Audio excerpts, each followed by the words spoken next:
पहले भाग में हमने जाना भक्ति किसे कहते हैं, भक्ति की परिभाषा क्या है और ये समझा कि इसे सुधा क्यों कहा गया है।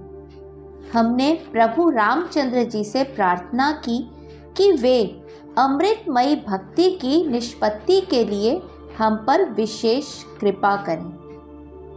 दूसरे भाग में हमने जाना कि भक्ति को चारों पुरुषार्थों से श्रेष्ठ क्यों माना गया है। तीसरे भाग में हमने जाना कि धर्म किसे कहते हैं और अच्छे कर्मों के फलस्वरूप कितनी अवधि तक स्वर्ग की प्राप्ति होती है। चौथे भाग में हमने जाना कि मोक्ष किसे कहते हैं और भक्ति विलक्षण कैसे है। पांचवें भाग में हमने भक्ति और आसक्ति में क्या अंतर होता है ये समझा। छठे भाग में हमने जाना कि परम प्रेम किसे कहते हैं। सातवें भाग में हमने जाना कि सर्वोत्तम भक्ति किसे कहते हैं। आठवें भाग में हमने पढ़ा कि आसक्ति का त्याग हमें क्यों करना चाहिए और भक्ति के लिए किस तरह की योग्यता की आवश्यकता होती है। नवें भाग में हमने समझा कि भक्ति द्वारा किसे परम पद की प्राप्ति हुई है। 10वें भाग में हमने जाना कि कर्म योग और योग का क्या फल है और मोक्ष की प्राप्ति कैसे होती है। 11वें भाग में हमने जाना भक्त को भक्ति में किस दुर्लभ आनंद की प्राप्ति होती है जो योगियों को भी नहीं प्राप्त होती, तथा ज्ञान योग और भक्ति योग के लक्षण क्या हैं। 12वें भाग में हमने पढ़ा कि भक्ति एक है पर उसकी अभिव्यक्ति अनेक प्रकार से की जा सकती है। 13वें भाग में हमने भक्तों के भाव के बारे में जाना। 14वें भाग में हमने नवदा भक्ति के बारे में जाना। 15वें भाग में हमने जाना कि भक्ति का सर्वश्रेष्ठ साधन क्या है। 16वें भाग में हमने समझा कि भक्ति में आने वाले विघ्नों को किस प्रकार दूर किया जा सकता है।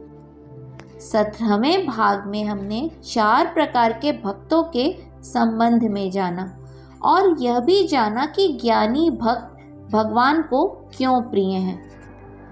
अब आगे श्लोक संख्या 29। अद्वैतानुभवादेव सर्वभूत हिते रतः सेवेतेत्र नरो यद्वद्देहांगानि ह प्रमेतः। अर्थात जिस प्रकार व्यक्ति अपने सभी अंगों का ध्यान समभाव से बराबरी से रखता है, वैसे ही वह ज्ञानी पुरुष जिसने अपरोक्षत्व का एकत्व का अनुभव कर लिया है, प्राणी मात्र के हित में संलग्न रहता है। इस अद्वैत के एकत्व के अनुभव के फलस्वरूप ज्ञानी भूत मात्र के हित में रमा रहता है। सीधी सी बात है कि जिसके साथ हमें एकत्व का भाव अनुभव होता है उससे प्यार भी होता है। हम उसका सदैव कल्याण चाहते हैं और उसकी सेवा के लिए तत्पर रहते हैं। जैसे माता पिता अपने बच्चों का हित चाहते हैं क्योंकि वे अपने आप को उनमें देखते हैं, उसी प्रकार सबके साथ एकत्व अनुभव करने वाला व्यक्ति प्राणी मात्र के हित में रम जाता है और वही ज्ञानी भक्त है। जहाँ एकत्व भाव नहीं होता वहीं द्वेष शुरू हो जाता है। जहाँ अपनापन होता है वहाँ प्रेम स्वाभाविक है। जिस प्रकार एक सामान्य व्यक्ति अपने सभी अंगों की परवाह समान रूप से करता है, वैसे ही ऐसे मनुष्य यह ज्ञानी भक्त संपूर्ण जगत में एकत्व का भाव अनुभव करता है। जिस प्रकार दांतों से जीभ कई बार कट जाती है पर जीभा दांतों को स्वाभाविक रूप से क्षमा कर देती है, उसी प्रकार ज्ञानी पुरुष के लिए क्षमा स्वाभाविक होती है। गीता में कहा गया है कि जो किसी से वैर भाव नहीं रखता वह मुझे प्राप्त करता है, अर्थात भगवान को प्राप्त करता है। अगले श्लोक में हम भक्त के लक्षण देखेंगे। श्लोक संख्या 30। अद्वेष्टा सर्वभूतानां मैत्रः करुण एव च भक्तोऽयं भगवतः प्रेष्ठः कृतकृत्यस्य एव ही। अर्थात ज्ञानी भक्त किसी से भी द्वेष नहीं करता, सबका मित्र होता है, सबका कल्याण चाहता है, सबके लिए मन में करुणा भाव रखता है और ऐसा ज्ञानी भक्त भक्तों में श्रेष्ठ है और कृतकृत्य है। ज्ञानी भक्त वह है जो किसी से भी द्वेष नहीं रखता। इतना ही नहीं, वह सबका मित्र होता है, हितैषी होता है।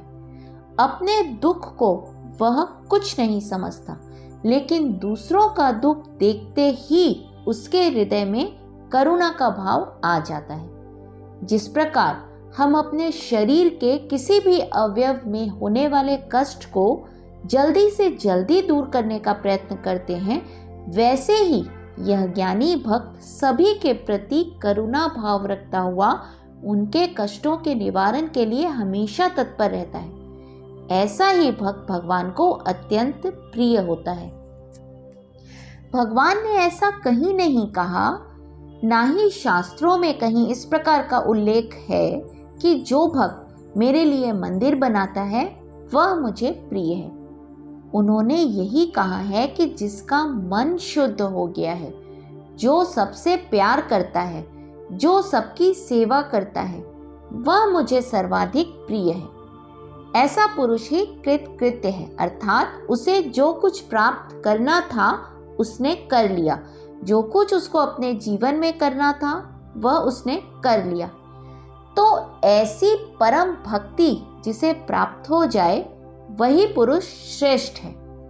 अन्य तो भ्रम के जंगल में घूम रहे हैं। जिसको ऐसा भगवत प्रेम प्राप्त हो गया है, बस उसने अपना जीवन धन्य कर लिया।